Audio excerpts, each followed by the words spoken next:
எல்லோருக்கும் வணக்கம். முதல்ல ஃபங்க்ஷன் கொஞ்சம் லேட்டாக ஆரம்பிச்சதுக்கு மன்னிக்கணும். ஏன்னா வேறு ஒரு இடத்துலேருந்து வரதுக்குள்ளே லேட் ஆயிடுச்சு. ஸோ தப்பாக நினைக்க வேணும்.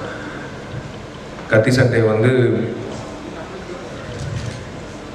இந்த படம் நல்லா வரணும், இந்த நல்ல ஸ்கோப் இருக்குது, நல்லா வரக்கூடிய ஸ்கோப் இருக்குது.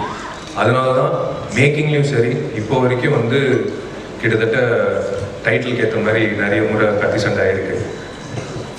ஏன்னா ஒரு ஃப்ரீடம் எனக்கு ரொம்ப பிடிச்சது. சுராஜ் சார்கிட்ட வந்து அந்த ஃப்ரீடம், நல்ல கருத்து, நல்ல சஜஷனாக இமீடியட்டாக அவர் ஏற்றுப்பார், எந்த ஈகோ இல்லாத.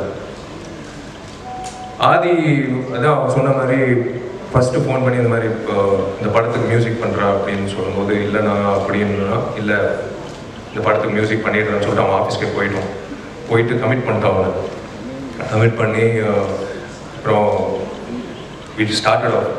பட் இந்த படம் நான் பண்ணுறதுக்கு முக்கிய காரணம் எனக்கு பிடித்த அந்த லெஜண்ட் வடிவேல் அண்ணா இந்த படத்தில் இல்லைன்னா நான் கண்டிப்பாக இந்த படம் பண்ணியிருக்க மாட்டேன். ஏன்னா அவர் ஒருத்தர் தான். எத்தனையோ ஆர்டிஸ்ட் இருப்பாங்க. இந்த ஆர்டிஸ்ட் டேட் கிடைக்கலன்னா ஆல்டர்னேட்டிவ் ஆர்டிஸ்ட்டு போகலாம், இந்த ஆர்டிஸ்ட் டேட் கிடைக்கல இன்னொரு ஆர்டிஸ்ட் போகலாம். ஆனால் வடிவேல் அண்ணன் பொறுத்த வரைக்கும் இஸ் யூனிக். அவரோட கேரக்டர் வேறு யாராலையும் பண்ண முடியாது. ஸோ அதான் சுராஜ் சார் கிட்ட சொன்னேன். அந்த கதை கேட்டோன்னே, சார் வடிவேல் என்ன பண்ணார்னா நான் இந்த படம் பண்ணுறேன். ரொம்ப ரொம்ப நன்றிங்க. நீங்கள் எனக்கு அந்த பெருமை, எனக்கு தான் பெருமையாக இருக்குது. நீங்கள் இந்த படத்தில் வந்து அவரோட நடிக்கக்கூடிய வாய்ப்பு எங்களுக்கு ஏற்கனவே 2 வெற்றி. முதல் வெற்றி வந்து திமிரு, 2வது வெற்றி எனக்கு கூடவே ஒரு அண்ணனாக இருந்து நடிகர் சங்கம் தேர்தலில் வந்து வெற்றி அடைய வச்சார். அது எங்களோட 2வது வெற்றி. இப்போ 3வது கத்தி சண்டை.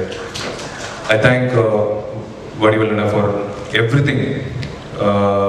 அது வந்து இதுக்கு மேலே சொல்லக்கூடாது. அது ஸ்க்ரீனில் வரும்போது எல்லாரும், ஏன்னா நான் எங்கே போனாலும், கவர்மெண்ட் ஆஃபீஸ்க்கு போனாலும் சரி, எங்கே ஒரு போலீஸ் ஆஃபீஸரை சந்தித்தாலும் சரி, எல்லாரும் கேட்குற ஒரே விஷயம், வடிவேல் உங்கள் படத்தில் நடிக்கிறாராமே.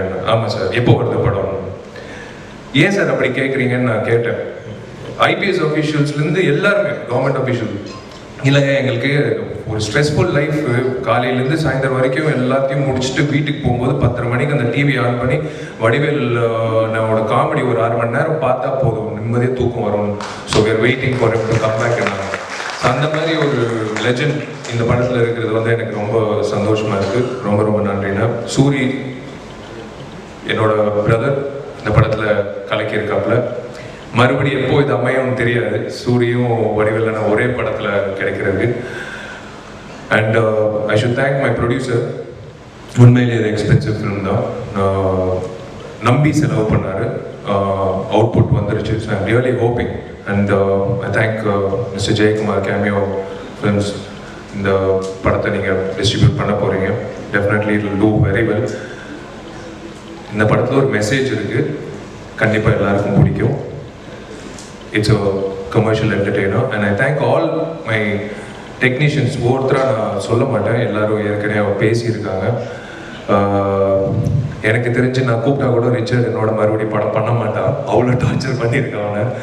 அண்ட் எல்லாரும் ரொம்ப சிறப்பாக வேலை செஞ்சு இந்த படத்தை ஒரு பர்ஃபெக்ட் என்டர்டெய்னர் கொண்டு வந்திருக்காங்க. இதே November 18 கத்தி சண்டை தெலுங்குல ஒக்கடச்சாடு என்ற டைட்டிலில் 2 லாங்குவேஜ்லேயும் ஒரு சைமல்டேனியஸாக வேர்ல்ட் வைட் ரிலீஸ் ஆக போகுது. Nandagopal sir, thank you so much. இந்த அதாவது கேட்டதாக சொன்ன மாதிரி ஒரு டிக்ஷனரியில் நோ நெவர் எதுவுமே இல்லை. இந்த மாதிரி தயாரிப்பாளர்கள் கண்டிப்பாக வேணும் தமிழ் சினிமாவில்.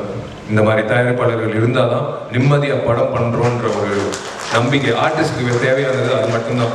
படம் பண்ணிட்டு இருக்கும்போது இந்த படம் ரிலீஸ் ஆகுமா இல்லை இந்த வேற படத்தோட பிரச்சனைனால இந்த படம் நின்றுடுமான்ற பயத்திலேயே பாதி ப்ராஜெக்ட் வந்து போயிட்டு இருக்கு. அது மத்தியில் இப்படி ஒரு நிதானமான ஒரு தயாரிப்பாளர் கிடைக்கும் போது, ஒரு நடிகனா அவருக்கு ஒரு நல்ல வெற்றி படம் கொடுக்கணும்னு சொல்லி நான் எக்ஸ்ட்ராவாக உழைச்சிருக்கேன். ஸோ இந்த படம் டெஃபினட்டாக உங்களுக்கு நல்லபடியாக அமையும் நான் நம்புகிறேன்.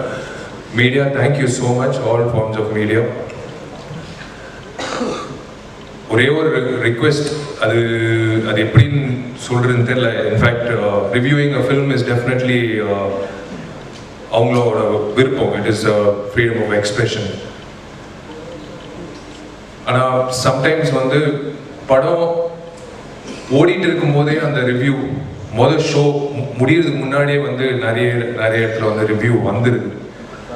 இது நான் குத்தமாக சொல்ல, ஏன்னா நான் உங்களெல்லாம் நண்பர்களாக நான் பார்த்துருக்கேன் இந்த 12 வருஷம் ஒரு நடிகனா. ஏன்னா உங்களால் தான் நான் வந்து ஒரு புதுமுக நாயகனாக இருந்தேன். இன்னைக்கு வந்து இந்த இடத்துக்கு வந்திருக்கேன்னா you are also been very big support.